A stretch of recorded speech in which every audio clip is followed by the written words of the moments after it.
Bonjour tout le monde. Ça fait un petit bout de temps que je ne vous ai pas fait de vidéo concernant le potager, tout simplement parce que je n'avais rien de sensationnel à vous montrer. Mais là, ça commence à pousser et allez, c'est parti pour un petit tour dans le potager.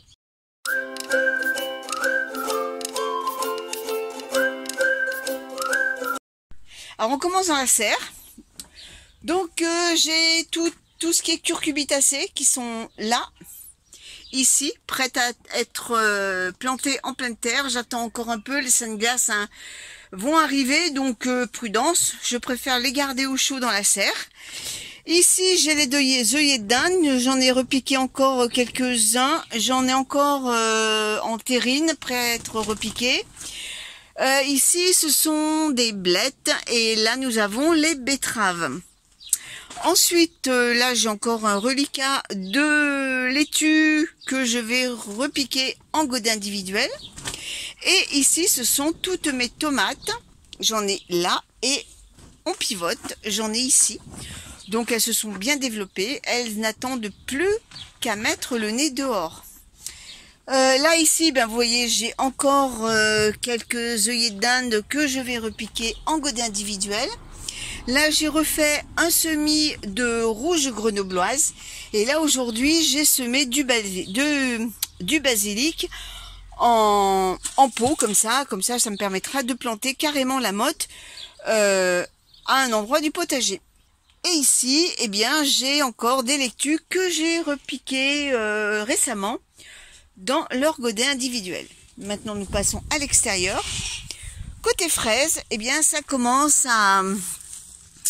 à se former. Vous voyez les petites fraises qui sont encore vertes, mais voilà, elles sont là. Il faut attendre qu'elles grossissent et qu'elles rougissent.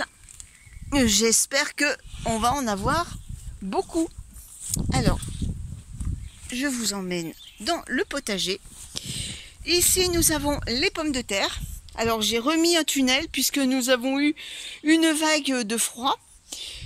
Puis là, la douceur revient, mais vu que les sunglasses ne sont pas passées, je reste prudente et je les garde. Je garde mes arceaux en pleine terre, mais j'ai simplement relevé le plastique au cas où il y aurait éventuellement une baisse de température.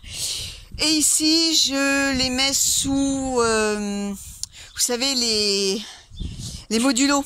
Donc là, c'est facile à mettre, contrairement aux arceaux où il faut quand même une installation. Ici, j'ai qu'à les poser, mettre une pierre dessus, terminé, on n'en parle plus. Aujourd'hui, j'ai semé ici du persil puisque le premier semis que j'avais fait n'a pas marché. Donc là, j'ai refait un autre semis. Ensuite, nous passons ici aux oignons. Je pense que cette année, ça va pas être une année à oignons, de même que l'ail. C'est pareil, je les trouve vraiment moches cette année. Je vais vous les montrer. Les voilà. On peut pas dire qu'ils soient très très jolis. Je sais pas ce que ça va donner cette année. On verra bien. En contrepartie, mes soucis sont magnifiques. Allez, on retourne là-bas car aujourd'hui j'ai fait un semis de poireaux à la place de semis de betterave qui n'a pas marché. Alors chez moi, les semis en pleine terre, c'est un peu la galère. Donc voilà, ici j'ai semé des poireaux d'hiver que je repiquerai à un autre endroit du potager. Ici, il y a encore des salades. Bon, elles commencent à monter à graines. On les récolte quand même. On enlève ce qui est dur et puis on récolte quand même les feuilles. Il y en a qui sont mangeables. Et puis là, c'est un peu la pampa. J'ai désherbé un peu pour ne pas non plus être envahi d'herbes sauvages. Mais ici, je ne cultiverai plus rien puisque je vous avais expliqué dans une vidéo précédente qu'ici, il y a énormément de liserons et j'ai pas envie de me battre avec lui. Alors, côté vigne, on a toujours une vigne qui est beaucoup plus vigoureuse qu'une autre. Celle-là, par contre, on avait mangé une grappe de raisin de cette vigne. Il est succulent, c'est une variété rouge et vous voyez les petites grappes qui se forment.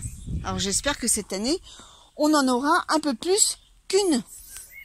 Contrairement à l'autre qui est un blanc, et alors lui il a vraiment du mal à percer. On les a plantés à la même année, à la même époque, et vous voyez la taille de celui-là par rapport à l'autre, il n'y a rien à voir. Il végète, il a du mal à démarrer et il n'a encore jamais fait de raisin. Ici nous avons encore un parterre de fraises. Vous voyez, j'espère que on aura des fraises cette année. C'est plutôt pas mal. Et j'ai encore des fraises ici, mélangées à la plante curry qui commence à fleurir. Vous voyez les petites fraises. Donc là j'en ai un peu de partout. Alors ça, c'est du Gaillet Gratteron. C'est une vraie saloperie cette plante. Alors si vous en avez dans le jardin, ne la laissez pas proliférer parce que c'est vraiment très envahissant. Nous avons les groseilles qui commencent à se former. Voilà, elles ne demandent plus qu'à rougir. Alors bien sûr, nous avons des punaises. Alors là, cette année, c'est vraiment la plaie. J'espère que je ne serai pas embêtée avec les tomates par elles. Mais on fera ce qu'il faut si elles me cassent les pieds. Vous voyez, le Gaillet Gratteron, c'est vraiment une plaie cette plante. Ça se propage mais de partout. Alors un conseil, hein, ne la laissez surtout pas se développer parce que ouais, c'est une saloperie. Voilà, il n'y a pas d'autre mot. Vous voyez, je l'enlève en même temps que je vous parle. Ici, nous avons le cassissier qui tout juste commence à former ses fruits. Et puis ici, nous avons un autre groseillier. Donc voilà pour les petits fruits. Alors dans 15 jours, bien sûr, j'irai à la jardinerie acheter 2 pieds d'aubergine et quelques pieds de poivrons. Et ça, eh bien, on verra ça ensemble. Allez, bien pour ce jour, eh bien, je vais vous laisser. Je vous souhaite à tous une bonne semaine. Et puis on se donne rendez-vous eh bien, dans 15 jours pour la suite de la semaine au jardin. À bientôt tout le monde.